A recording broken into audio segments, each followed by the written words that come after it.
Welcome friends to this study of our next epistle, Pauline epistle. हम पॉलुस की अगली पत्री को सीखने जा रहे हैं. In the last class or last video we discussed the letter to the Romans. Romeo को लिखी गई पत्री को चर्चा किया था. अब इसमें हम लोग कुरिन्थ को लिखी जाने वाली पत्री को चर्चा कर रहे हैं. ठीक है, तो इसमें दो पत्रियां विशेष रूप से हम लोग देखते हैं. थोड़ा और डिटेल में हम लोग जाएंगे तो ऐसा भी कुछ स्कॉलर्स मानते हैं कि इसके अलावा कुछ पत्रियां लिखी गई थी जो अभी हमारे पास नहीं है, मौजूद नहीं है, क्योंकि अभी उसमें हम डिटेल में नहीं जाएंगे. But for our brief study or overview of this book, of this letter, we'll just look into some important aspects of this two letters. इस दो पत्रियों की कुछ मुख्य बातों पर हम लोग गौर करेंगे. तो पहली बात को हम लोग जो देखते हैं, इसको प्रेरित पॉलुस ने लिखा. It was written by apostle Paul and it was written during Paul's third missionary journey. और उसकी तीसरी मिशनरी, ये भी तीसरी मिशनरी यात्रा के समय लिखी गई है. और इफिसुस से, ऐसा लगता है, ऐसा माना जाता है, इफिसुस से AD 53 से 57 के बीच, 53 से 57 AD के बीच में लिखा गया था. और इसका लिखने का जो कारण है वो ये है कि it was addressed to deeply divided and culturally challenged church in the city of Corinth. Corinth शहर के एक कलीसिया को लिखा गया है, एक कलीसियाओं को लिखा गया है जो बहुत ही प्रभावित हुई है, जो उस सांस्कृतिक रूप से या फिर अपने कुछ मुद्दों के कारण विभाजित पड़ी है या फिर डिवाइडेड पड़ी है, बहुत संघर्ष में सामना कर रही है. The Corinthian church founded by Paul during his second missionary journey. तो जो कोरिन्थ की कलीसिया, उसको पॉलुस ने अपनी दूसरी मिशनरी यात्रा के दौरान इसको जो है शुरू किया था. Was a vibrant but troubled community. तो एकदम करिश्माई एक कम्युनिटी, करिश्माई एक जो है समुदाय तक कलीसिया थी, परंतु बहुत अंदर बहुत परेशानियों को सामना करने वाली एक कलीसिया भी थी. और इसको जो इस कलीसिया को इसके शहर कुरिन्थ शहर का बहुधर्मी या फिर बहु जो सांस्कृतिक बातें हैं, और वो जो समाज उस समय नैतिक रूप से भी एकदम ढीलापन में चल रहा था, वैसा एक ढीला नैतिकता का रखने वाला समाज था. उन सब बातों ने इस कलीसिया को भी मानो कहीं ना कहीं बड़े रूप से प्रभावित किया था. उसको हम इस पत्रियों में पढ़ते समय जान सकते हैं. तो इस हिस्ट्री जब हम लोग पढ़ रहे हैं, इसका जब स्टडी हम लोग कर रहे हैं, तो उन बातों को हम लोग कुछ बातों को गौर करेंगे. Okay, let's study discuss about Corinth. Corinth के बारे में एक छोटा सा इन्फॉर्मेशन यहाँ पर हम देख सकते हैं कि कोरिन्थ एक मेजर कमर्शियल और कल्चरल सेंटर था. ग्रीस का मुख्य व्यापार का और संस्कृति का भी एक मुख्य केंद्र था, यूनान देश का. और इस्तमस शहर और जो पेलोपेनिस, इसके बीच में इसको जोड़ता था. ये जो कोरिन्थ था उसके एंड पे था. आई थिंक इसका मैप भी आपको मिल जाएगा. पेलोपेनिस, एथेंस, ग्रीस जो है उसके इस एंड पे कनेक्टिंग एक पॉइंट पे जो है कोरिन्थ लोकेटेड है. ठीक है,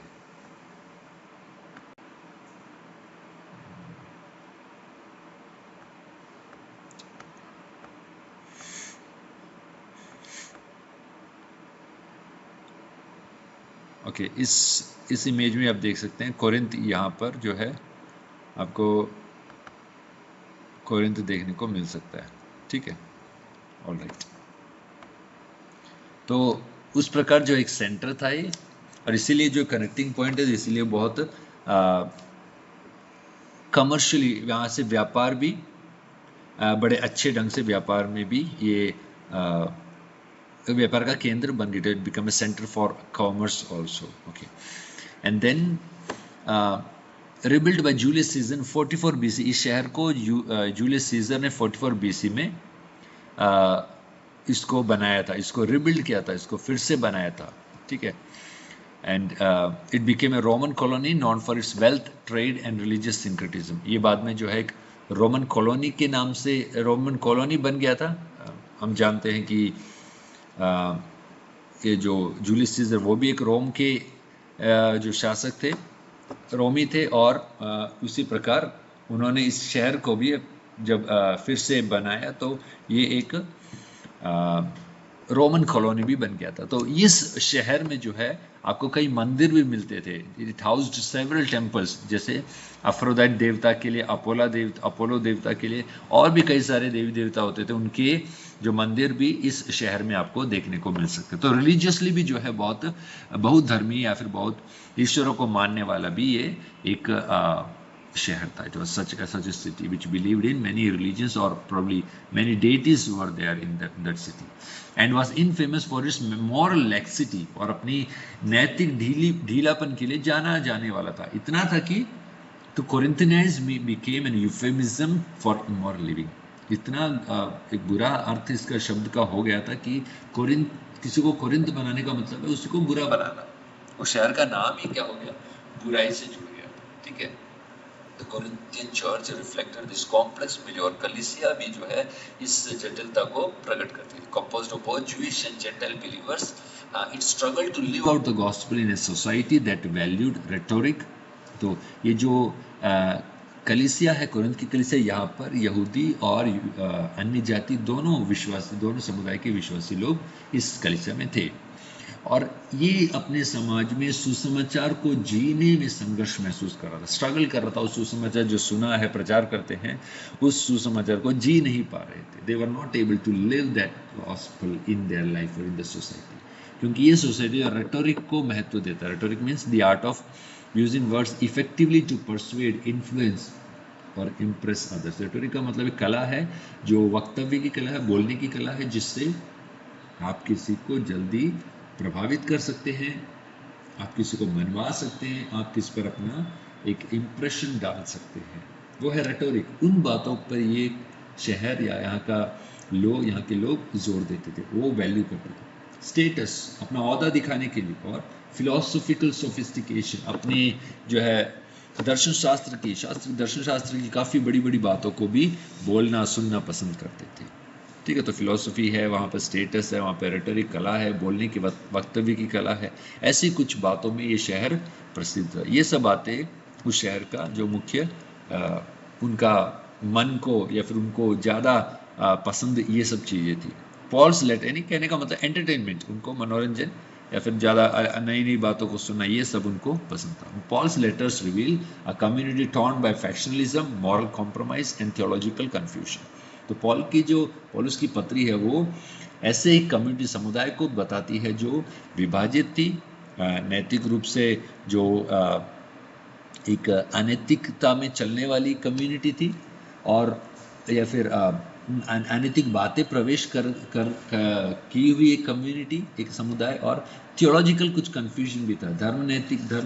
धर्मशास्त्रीय रूप से कुछ इनके सवाल भी थे, ऐसे कुछ चुनौतियां भी सामना कर रही थी। तो इसीलिए उनको सुधार की भी ज़रूरत है और उनको अगुवाई की भी ज़रूरत है। They needed both correction and pastoral wisdom, अगुवाई और सुधार दोनों की ज़रूरत है। तो अब पहले हम लोग जो है फर्स्ट कोरिन्थ को लिखी पहली पत्री को we are going to discuss those first lecture, okay? तो पहला जो चैप्टर 1 to 4 में कुछ इश्यूज देखने को मिलता है, that is about unity and division,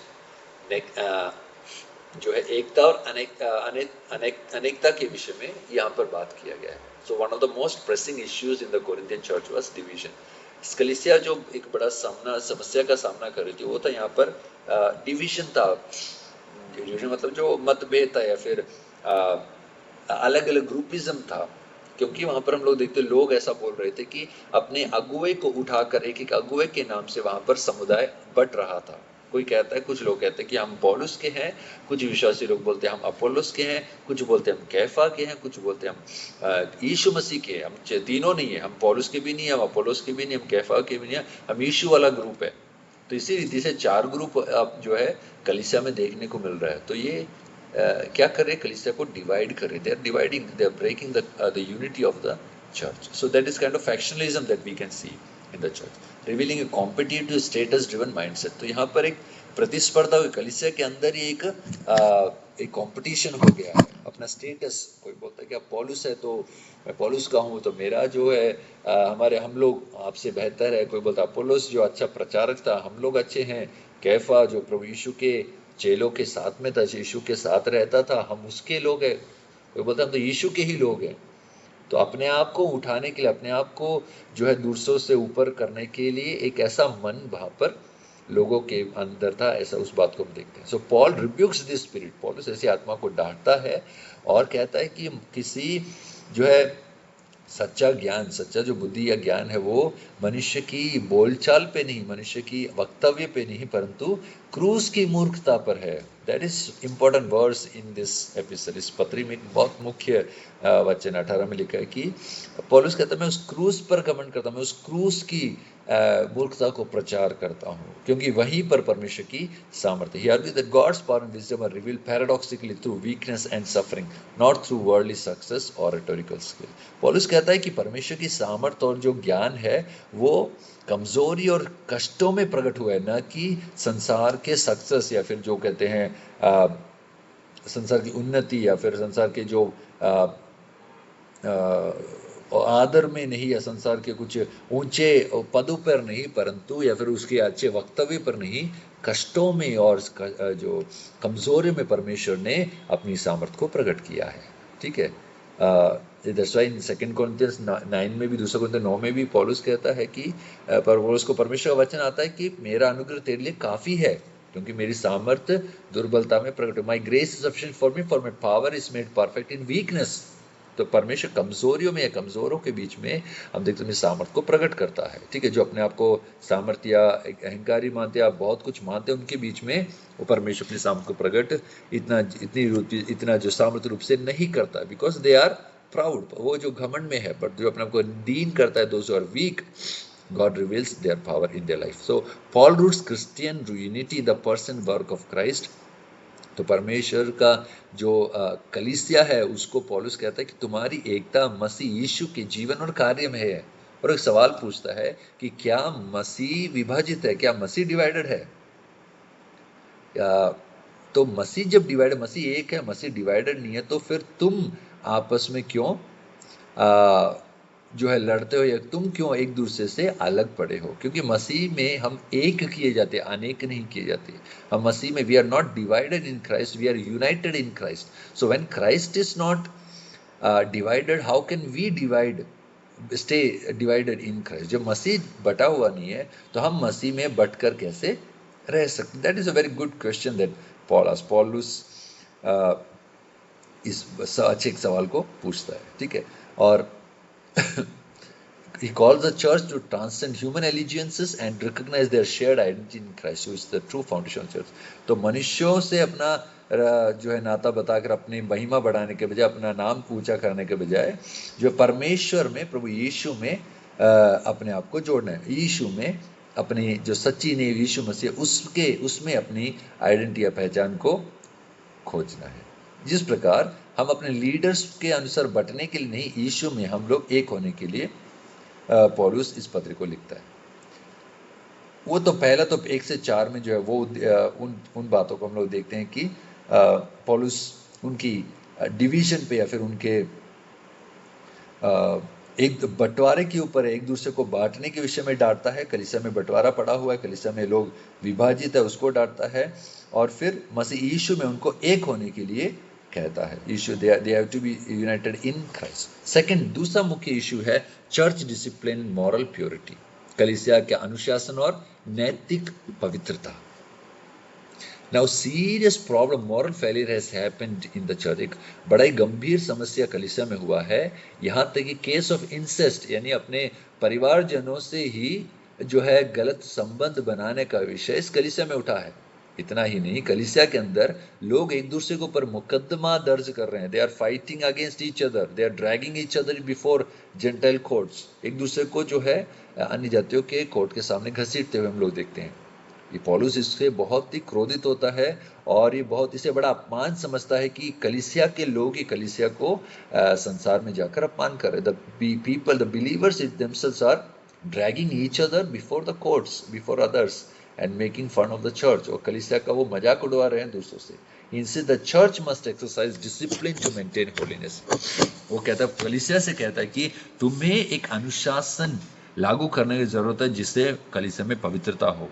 क्योंकि वो एक वार्निंग देता है, एक चेतावनी देता है, little leaven leavens the whole lump, एक छोटा सा जो खमीर है सभी गूंदे हुए आटे को खमीर बना देता है। तो इसका मतलब छोटा सा यदि एक प्रकार का अपवित्रता भी यदि रखें तो वो जल्दी बढ़कर दूसरों में भी फैल जाएगा। तो वो उसका एक अर्थ है।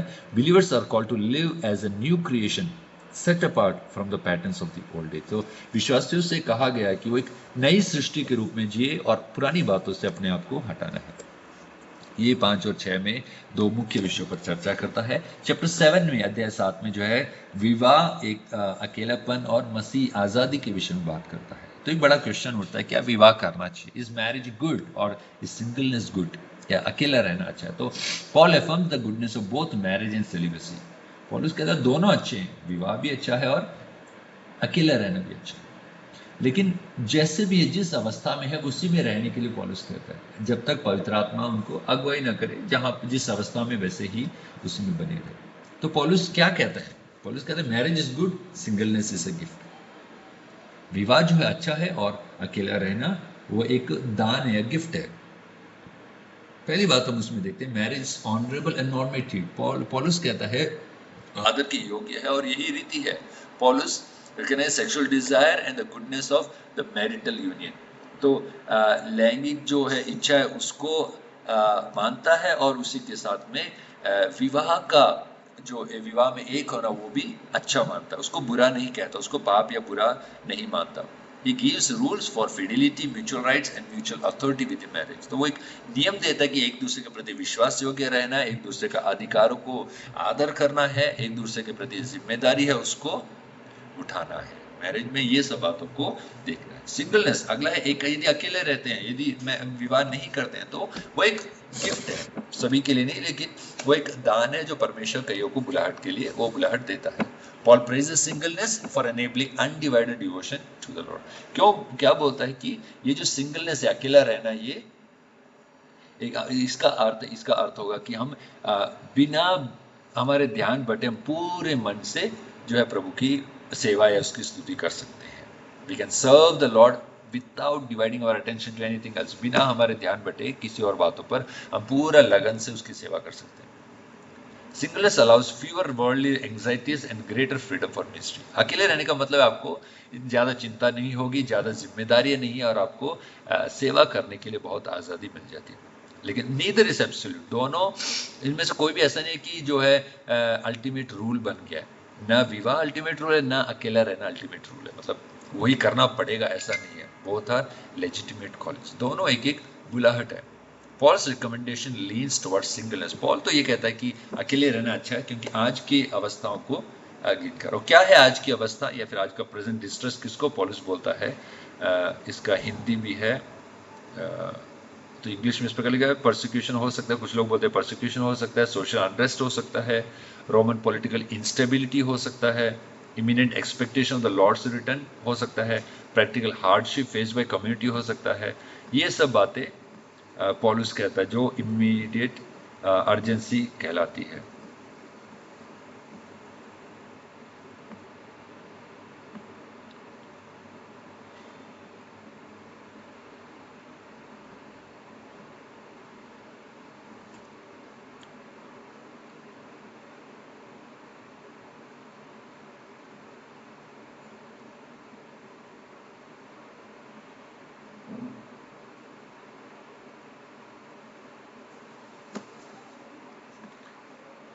ओके, इस जगह हम लोग देखते हैं वर्तमान क्लेश, प्रेजेंट डिस्ट्रेस का अर्थ कोरिंथ में हो सकता है। इसका अर्थ है कि कोरिंथों का उत्पीड़न चल रहा हो या फिर कोई सामाजिक अस्थिरता चल रही होगी या फिर रोमी राजनीतिक अशांति होगी कुछ समय, शायद उसको बताया गया है, वो है शायद उस समय का वर्तमान क्लेश। या प्रभु के शीघ्र आगमन की प्रतीक्षा, प्रभु जल्द आने वाले हैं, इसलिए हम उस वेटिंग पीरियड में, इसलिए हम लोग विवाह करके या फिर अन्य बातों में हम लोग मन न लगाने के बजाय will completely devote our attention to devotion to God, पूरा मन जो है प्रभु की ओर केंद्रित करेंगे। या ऐसा हो सकता है कुछ समाज और कलीसिया में व्यवहारिक कठिनाइयों को संबोधित करते हुए बोल रहे हैं। सो पौलुस सिखाता है कि विवाह एक पवित्र और वैध मार्ग है, लीगल मार्ग है जो परमेश्वर के द्वारा निर्धारित किया गया। तो परमेश्वर ने विवाह को शुरू किया है। अविवाहित रहना भी एक वरदान है। वो भी एक दान है जो व्यक्ति प्रभु को प्रभु की सेवा में अधिक स्वतंत्रता देता है। It gives more freedom in the service of God. दोनों में से कोई भी श्रेष्ठ या हीन नहीं है, दोनों परमेश्वर के उद्देश्य के समान रूप से मान्य है। सो नन ऑफ दीज और neither of them is least और बेटर देन अदर।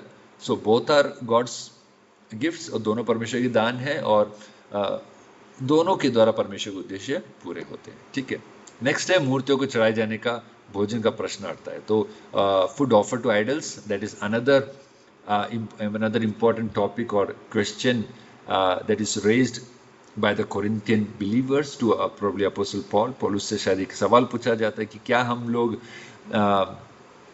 फूड जो आइडल्स को ऑफर किया खा सकते हैं। कोरिन्थ में हम लोग देखते हैं महानगरीय मूर्ति पूजक नगर था, अनेक मंदिर और सार्वजनिक भोजों से भरा हुआ था, काफ़ी भोज हुआ करते थे। अधिकांश मांस जो है, मीट जो है, बाजारों में बिकता था या भोजों पे परोसा था, वो पहले से ही मूर्तियों को बलिदान करके आया होता था।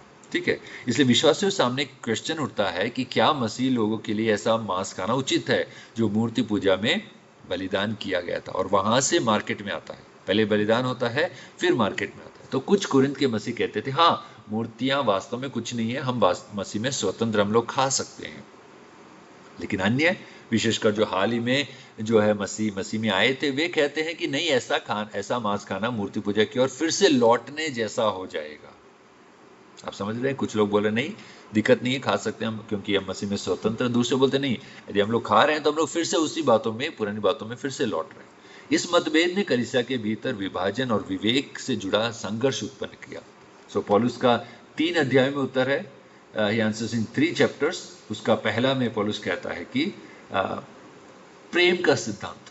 ठीक है, चैप्टर 8 में बोलता है ज्ञान का प्रेम द्वारा नियंत्रित होना चाहिए। So knowledge must be controlled by love. दूसरों को ठोकर खाने से बचाओ। We should prevent others from stumbling, we should not become stumbling block for others. Chapter 9 में पौलुस खुद का एग्जाम्पल दे रहे हैं, ही सॉ एन एग्जाम्पल। उसने दूसरों के हित के लिए अपने अधिकार को त्याग दिया, आत्म संयम का आदर्श। सो ही forsook or forfeited his own rights for the sake of others. That is another example that they should follow. Okay. Third is Israel का उदाहरण, अंतिम दिशा निर्देश। तो Israel, he takes example from Israel where they themselves also entered into this eating food before that the idol, and then they committed sin in the presence of God. फिर वो जो है एक मूर्ति बनाते हैं, फिर बकरा बनाते हैं, उसको आराधना करते हैं, फिर खाना खाते हैं और जो है फिर पाप करने लगते हैं। तो वहां पर भी एक वो उदाहरण देकर पौलुस बताता है कि इससे भाग और स्वतंत्रता का जिम्मेदारी से उपयोग करो। We should utilise our freedom with responsibility. ठीक है, तो पौलुस कहता है मूर्ति संसार में कुछ नहीं है। फिर भी कुछ विश्वासियों का विश्वास कमजोर था और मांस को अब भी मूर्ति पूजा से जुड़ा हुआ मानते थे। यदि कोई परिपक्व विश्वासी खुलेआम ऐसा मांस खाता है तो वह कमजोर विश्वासियों को प्रलोभन में डाल सकता था कि वे भी ऐसा करें। सो कहीं ना कहीं दूसरों को टेम्पटेशन ना मिल जाए, इसीलिए पौलुस वार्निंग देता अपने विवेक के विरुद्ध जिसमें पाप में पड़ जाए। अन्य जो कमजोर लोग हैं उनको कहीं वो हमें देखकर वे भी ऐसा करने ना लग जाए, फिर वो पिछले बातों में फिर से लौट करना चले जाए। इसलिए पौलुस कहता है कि प्रेम स्वतंत्रता को सीमित करता है। लव डिफाइंस और controls our freedom. Love should control our freedom. प्रेम हमारे स्वतंत्रता को सीमित करना है। यदि भोजन मेरे भाई को ठोकर खाने का कारण बने तो मैं कभी मांस नहीं खाऊंगा। सो पौलुस करंथियों को इजराइल के जंगल के अनुभव से सावधान करता है। मैंने उस बात को बताया। और 2 प्रमुख खतरे जो है, 2 important dangers that we can see here is first is participation in idol feast. Okay, not merely eating meat sold in markets but joining pagan rituals. सिर्फ वो मीट खाना ही नहीं, परंतु अन्य या फिर जातियों की जो अलग अलग रिवाज हैं, जो है रीतियाँ, उसमें भागीदारी होना, वो क्या है, उसी को संबोधित करता है, एड्रेस करते हुए पौलुस 10:21 में कहता है, तुम you cannot partake of the table of the Lord and the table of the demons. तो परमेश्वर के, शैतान के या फिर अन्य के किसी के मेज में से हम लोग एक साथ नहीं खा सकते। दूसरा एरोगेंट कॉन्फिडेंस, एक घमंडी, एक जो घमंड को दिखाता, वो दूसरा एक खतरा है। Thinking one is immune to temptation. कुछ लोग सोचते हैं मुझे कुछ नहीं होगा, मैं परीक्षा में नहीं गिरूंगा, परीक्षा मुझे प्रबल नहीं हो पाएगी। ऐसा सोचने वाले लोग लोग के लिए पॉलुस कहता है, let anyone who thinks that he stands take heed lest he fall. कोई सोचता है मैं स्थिर हूँ तो ध्यान दे कहीं गिर ना जाए। और पॉलुस एक प्रैक्टिकल क्वेश्चन पर आता है जो दो बातों को फिर से इंडिकेट करता है। प्राइवेट ईटिंग, जो घर पर खाया जाता है, मार्केट में खाया जाता है, permissible because the earth is the Lord's, खा सकते हैं क्योंकि सारा संसार तो परमेश्वर का ही है। पब्लिक अवेयरनेस दूसरी एक बात कहता है, जो लोगों को एड्रेस करते हैं, सभी को पब्लिक में एड्रेस करता है। Someone said this was offered to idols then abstain not because the meat change but to avoid giving offence. कोई कहता है चढ़ाया हुआ है तो हमें नहीं खाना, क्योंकि ऐसा नहीं कि वो मांस बदल गया, खाना बदल गया, परंतु वो जो दूसरों को ठोकर खाने का कारण बनेगा। तो इसी एक बात को हम लोग इस चैप्टर 10 में विशेष रूप से 8 to 10 में हम लोगों ने डिस्कस किया, इस बात को देख सकते हैं। नेक्स्ट इंपॉर्टेंट डाउट और problem is about worship and spiritual use of spiritual gifts. आत्मिक दानों का इस्तेमाल करना आराधना के समय, इन बातों का एक और डिस्कशन या फिर क्वेश्चन होता है।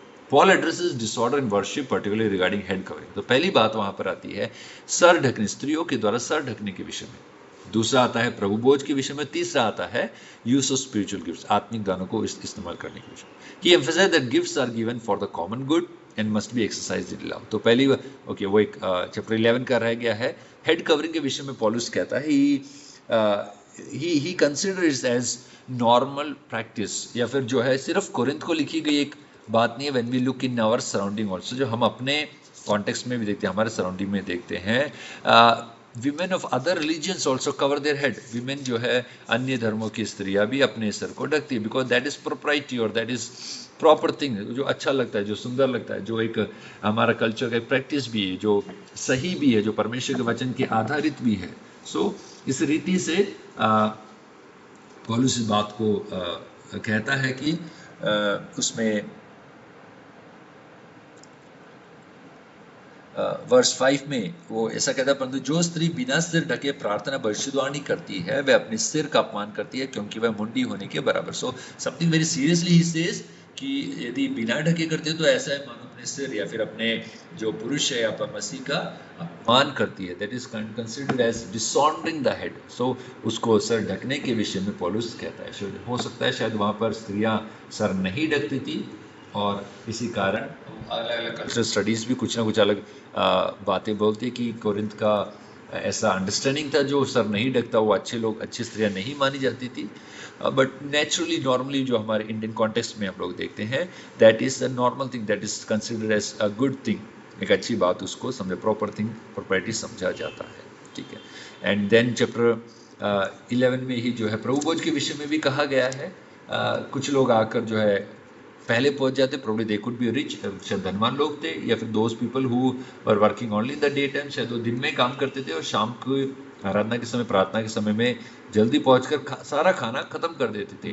एंड दोज द वीक और द पुअर, जो कमजोर और जो गरीब थे, जब आते थे तब तक सब कुछ फिनिश हो। तो पौलुस उस बात के लिए डांटता है, you are not waiting for others. तो सो जो the principle of love is missing in this church. प्रेम का सिद्धांत है, प्रेम इस कलीसिया में लैकिंग है। सब कुछ है लेकिन प्रेम नहीं है। वो एक दूसरे का इंतजार नहीं करे, they don't care about others, there is division, they don't care about others, there is pride, वहां पर घमंड है। ये सब बातों को हम लोग इस कलीसिया में देखते हैं। सो उसी से जुड़ा हुआ है चैप्टर 12 भी हम लोग देखते हैं, और दिन 13 ऑल्सो। 12 में गिफ्ट्स को यूज करने के लिए बोलता है पौलुस कि सबकी भलाई के लिए, अपनी घमंड के लिए, अपनी बड़ाई के लिए नहीं, परमेश्वर की महिमा और सबके भले के लिए इस्तेमाल करना है। Again, then he goes to chapter 13 में love, the chapter of love, प्रेम के विषय में गाया हुआ गीत के रूप में वो एक अध्याय है। वहां पर कहता है कि सब बातें अच्छी है लेकिन जब तक प्रेम नहीं है उसका कोई भी अर्थ नहीं है। So love is the centre, love is the foundation upon which everything stands. वो ग्राउंड है जिसके ऊपर सब कुछ आधारित है। सो प्रेम को उठाकर वो चाहता है कि अपनी कलीसिया अपने सभी कार्यों में प्रेम के साथ, प्रेम मसीह प्रेम में हर एक बात को करे। Chapter 14 में Paul calls for orderly, intelligible worship, favoring prophecy over tongues unless interpreted। फिर एक ऑर्डर चाहता है अपने आराधना सभाओं में, नियमित रूप से एक जो है कहीं ऐसा ना कंफ्यूजन या आराधना के बीच में लड़ाई या आराधना के बीच में कंपटीशन नहीं होना चाहिए। प्रेम के साथ एक सिस्टमेटिक तरीके से, सुंदर तरीके से हर एक बातों को करना है। और वो कहता है कि वर्शिप जो है कलीसिया को बनाने वाला होना चाहिए, ना कि अपनी घमंड को बढ़ाने वाला। Worship should not build our pride but it should build the church. Okay, या तो अपनी बड़ाई या घमंड के लिए कुछ भी ना करे, परंतु कलीसिया की बढ़ोतरी के लिए, परमेश्वर की महिमा के लिए करना है. Then last chapter 15 chapter, then here Paul addresses very important question और doubt, that is about the resurrection. यहाँ पर पॉलुस एक बड़ा जो सवाल का उत्तर देता है, जो सवाल था मरे हुआ का पुनरुत्थान के विषय में. And it is the longest chapter in this whole letter. इस पूरी पत्री में सबसे लंबा अध्याय भी है. और ये जो अध्याय है डिफेंड्स द बॉडीली रिजरेक्शन, शारीरिक पुनरुत्थान को सही मानकर उसको बचाव में लिखा गया एक अध्याय. Some in Corinth denied the resurrection of the dead, क्योंकि कुछ कोरिंथ में लोग जो है या विश्वासी लोग इस पुनरुत्थान को मना करते थे, कि क्योंकि ग्रीक फिलॉसफी कहता था कि बॉडी जो है वो शरीर, जो आत्मा के लिए एक प्रिजन है, एक जेल है. तो जैसे ही सोल निकल जाता है, इस जेल से आज़ाद होता है, फिर इसको इसकी ज़रूरत नहीं है, फिर इसका कोई यूज़ नहीं होगा. बट पॉलुस कहता है कि रिजरेक्शन जो है, पुनरुत्थान, मसीह के पुनरुत्थान पर आता है. हिस्टोरिकल फैक्ट है, यीशु मसीह का पुनरुत्थान हुआ है, तो इसीलिए तुम्हारा भी पुनरुत्थान जरूर होगा. यदि यीशु मसीह, वो क्वेश्चन भी उठाता है, if Christ has not been raised your faith is futile. यदि आपका मसीह नहीं जी उठा है तो आपका विश्वास पूरा व्यर्थ हो गया.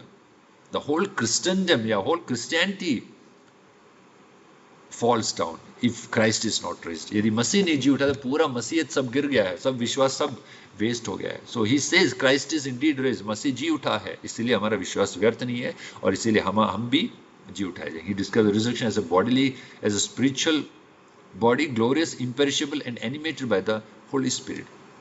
तो रिजरेक्टेड जो बॉडी है वो क्या है? स्पिरिचुअल बॉडी है, आत्मिक शरीर है, वो एक महिमामय शरीर है, फिर मिटने वाला शरीर नहीं है, पवित्र आत्मा के द्वारा चलाए जाने वाला एक शरीर है. ठीक है. This hope is not escapist but transformative, calling believers to live with eternal purpose. ये वर्तमान के क्लेशों से भागने का कोई जो है कहानी या फिर ऐसी अफवाह नहीं है, परंतु ये बदलाव के विषय में बताया गया है, और विश्वासियों को बुलाया गया है कि वो एक अनंत उद्देश्य के साथ जिए. Let them live with eternal purpose, एक अनंत उद्देश्य के साथ में जीने के लिए बताता है. Okay, thank you.